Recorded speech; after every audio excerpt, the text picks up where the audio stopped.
Hello বন্ধুরা, আজকে আবারও এসে গেছি নতুন একটা ভিডিও নিয়ে। আজকে বানাবো ঘরোয়া পদ্ধতিতে সুন্দর একটি মিষ্টি রেসিপি।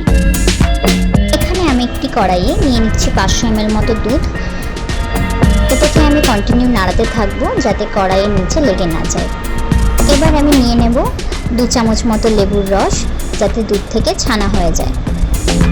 অল্প আছে, এটাকেও কন্টিনিউ নাড়াতে থাকবো।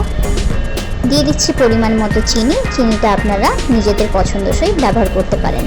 এটা ততক্ষণ অবধি নাড়িয়ে যাব যতক্ষণ না জলটা মরে যায়।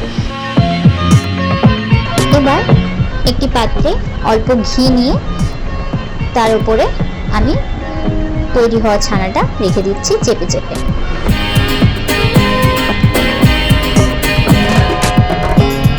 এটা একটু ভালো করে চেপে চেপে বসিয়ে নিতে হবে। এরপর আমি এটাকে প্রায় 5 থেকে 6 ঘন্টার মতো ফ্রিজে রেখে দেবো।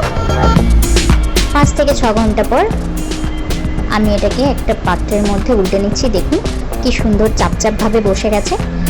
এবার এটাকে আমি ছুরি দিয়ে কেটে নিচ্ছি।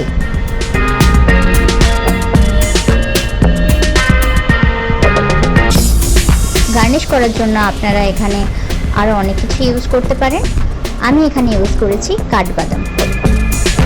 ব্যাস, ইজি মেথডে মিষ্টি তৈরি। আপনারা অবশ্যই এটা বাড়িতে বানাবেন। ভিডিওটি ভালো লেগে থাকলে লাইক, কমেন্ট, শেয়ার করতে ভুলবেন না। পরের ভিডিওগুলির আপডেট পেতে চ্যানেলটি অবশ্যই সাবস্ক্রাইব করুন। Thank you. দেখা হচ্ছে পরের ভিডিওতে।